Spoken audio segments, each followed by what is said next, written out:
Hello friends, welcome back to my channel. This is Anubhav Mishra and today we are going to discuss about Vice Coil Actuator. As you can see, this actuator is moving very fast at 3 Hz. It seems 3 Hz is very fast. So if I will tell you that 3 Hz is very less for this kind of actuator, then you will be surprised, because generally we use lead screw based linear actuator, hydraulic actuator, and those actuators are very slow. But for high speed and precision applications, these kind of actuators are very popular nowadays. Why I am recording this video? Because I think this video will be very helpful for you if you are planning to use these kind of actuators. So I will give you one very brief demo of software configuration, wiring, power supply. Let's start with the software configuration, but before that let's uh, talk about wiring diagram. This is Jupiter drive from Engenia. You can see here, this is positive terminal of this actuator, supply of this actuator, and this is negative, and this is power supply, positive and negative. For power supply I am using this very big uh, lithium ion battery. This is 48-volt lithium ion battery. There is 3 wire, and this comes from the sensor. Actually this actuator comes with inbuilt linear encoder. So you can see here, this is analog type sensor, and so from here at this pin we can supply positive 5 volt, and this is ground, and we can record data, in the sense displacement, by using this black wire. So this was little confusing for me, because generally I use black wire as a negative, in the sense ground, but here uh, black black wire is signal wire, okay, and this green wire is negative. As you can see here, this is clearly visible, positive adjacent to that negative. Color coding is black. So this is all about the wiring diagram and power supply.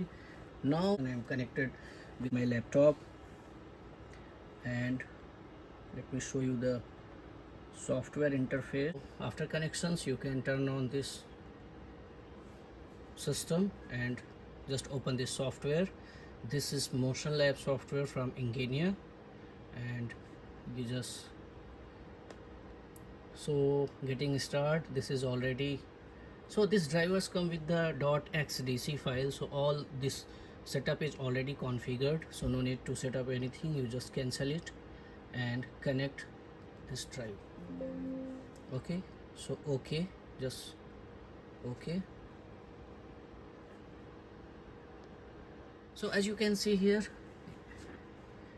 take me to configure, yes, take me to configure wizard, no, ask me later, because this is already configured. Okay, so the in main window there is drive, configure wizard, tune, move, scope, program, load, save, read, write, store, and here is communication, actuator, motion. Let's start how to move. Okay, so you just go there, move, and here I want to oscillate. Actually you can move, you can operate this device in many uh, ways. Like, first I will control position, so position control, enable. So here you can slide. So this drive, this systems come with 12-bit system, so that's why you can move from 0 to 4096 steps, and the range is 31.74 mm. In the sense, in between 0 to 31.74 mm you can move in 4096 steps. So yes,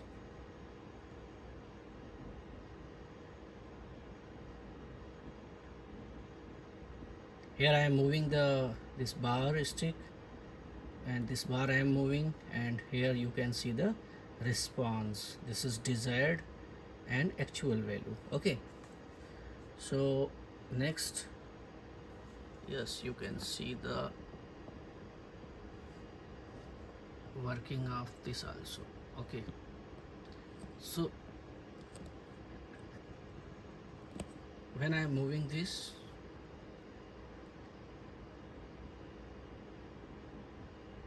shaft is also moving. Okay, this one now disable and operate in oscillation mode. So in oscillation mode, let me tell you, in oscillation mode there is uh, two ways: oscillate around actual position and oscillate about mid position. So 0 mm correspond to 0 and 31.7 in the sense maximum displacement correspond to 4096. So that's why mid position will be at 2048 C. So I will operate at I will oscillate this system, this actuator shaft around mid position. So mode I need, I want to operate at sinusoidal. You can change square sinusoidal, so I am operating a sinusoidal. You can change here the amplitude, so you can go maximum up to 2048 in one direction. Okay, and because I am operating at sinusoidal, so 2048 in one direction and in negative also, so range will be 0 to 4096. So here you can choose the frequency. So I am gonna operate at 3 Hertz and let's move it.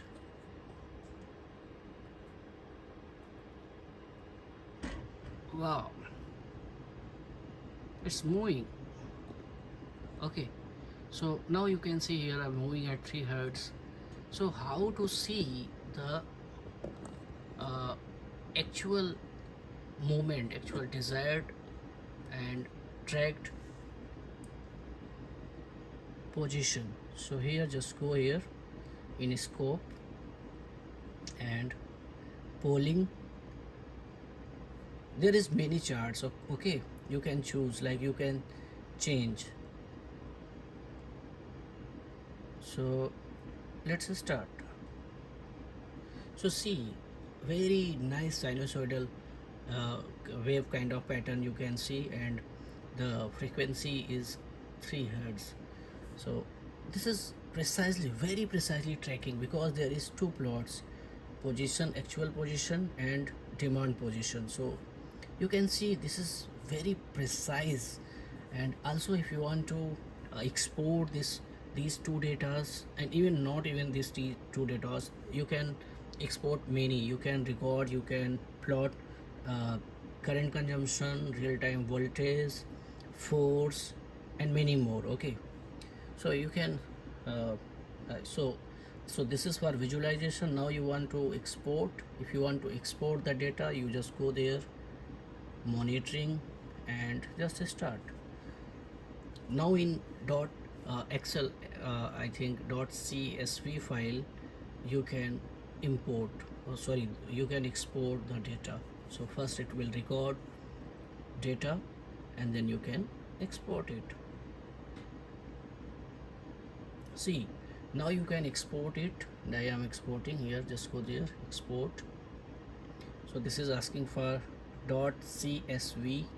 The file type is .csv, and this is channel data. Anywhere you can store, like I'm storing at desktop, so channel data. Okay, so this is for scope. And now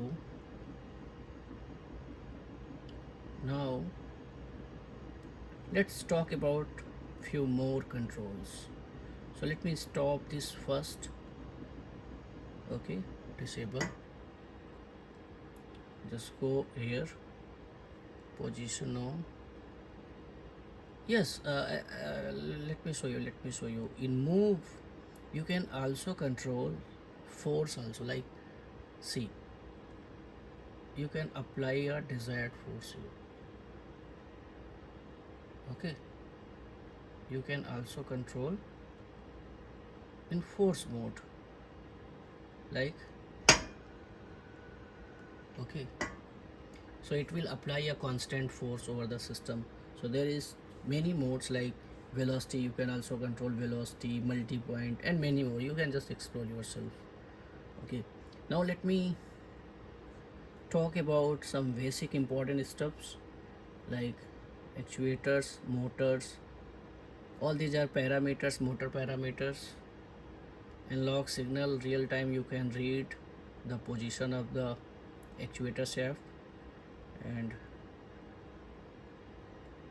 this here, the very important thing comes in motion.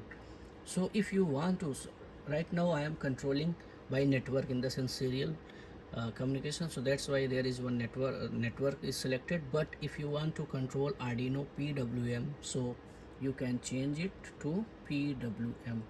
Okay, but there is many things to understand. Actually, if any of you want to operate this device with Arduino, then he or she can comments, and based on the comment I will record one more video. But I will tell you that this is the basic principle, because to control by Arduino there is two modes, single mode and double mode, so you have to wire it accordingly. So I'm not I'm not going to discuss in detail about the wiring. So yeah, but for PWM external like Arduino boards, if you want to control PWM signal generated by Arduino, then you can change this command source here. Let it be network, and after changing anything you just write there. Okay, and to see current parameter you can read. Okay, from here you can read. Now all these are limit, no need to touch anything because this is already configured. Maximum force, there is maximum force limit and all. Threshold, profiler, this is already configured. So torque control is there, and here this is very important feature of this this driver and this software. You can so there is one controller, computed force controller and force offset controllers. So you can offset a desired force here. Okay, suppose that you want to pick you want to move a 5 kg block by this system, this actuator, so in vertical direction. So 50 Newton force is constant force is required because of the gravity, so you can offset that 50 Newton, but the unit is actually torque offset and force offset, because actuator, when we talk about actuators, generally comes torque is general, but this is linear actuator, so that's why force offset. But don't be confused with the torque offset and force offset, you just change the value. So your offset will be 50 Newton, so in millinewton that will be the 50,000 Newton, millinewton. So you can change here, and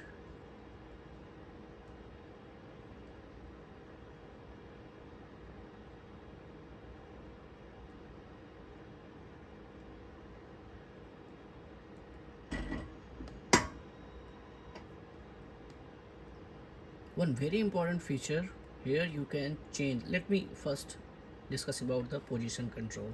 You can see here the position control block diagram. You can also tune, so it will automatically tune your system. See, start identification, next start verification. If you are control engineer, you all are familiar with these simple steps. Okay, finish. So these are the proportional gains in integral gain, derivative gains. Okay, and also you can control in velocity feed forward mode, acceleration feed forward gain mode, and you can also limit the integral value output. So all the control engineers are familiar with simple terminologies. So this is this complete control block diagram of this system is like this. So in inner loop, torque or force controller is there, and in outer loop, position controller is there. So you can also tune torque controller here. And one very important thing, like you can either operate this device in torque control mode or in position control mode. It all depend on you. So it's all about the basics of this motion lab software, and the connection of this voice coil actuator with Jupyter drive. Also, if you want to know more about these kind of actuators and how to control the system with the Arduino, please leave a comment there in comment section. I will reply sure. So thank you for watching this video, complete video, and please like and subscribe for more content. Thank you for watching and hope you will subscribe my channel, and that motivate me a lot. So thank you again.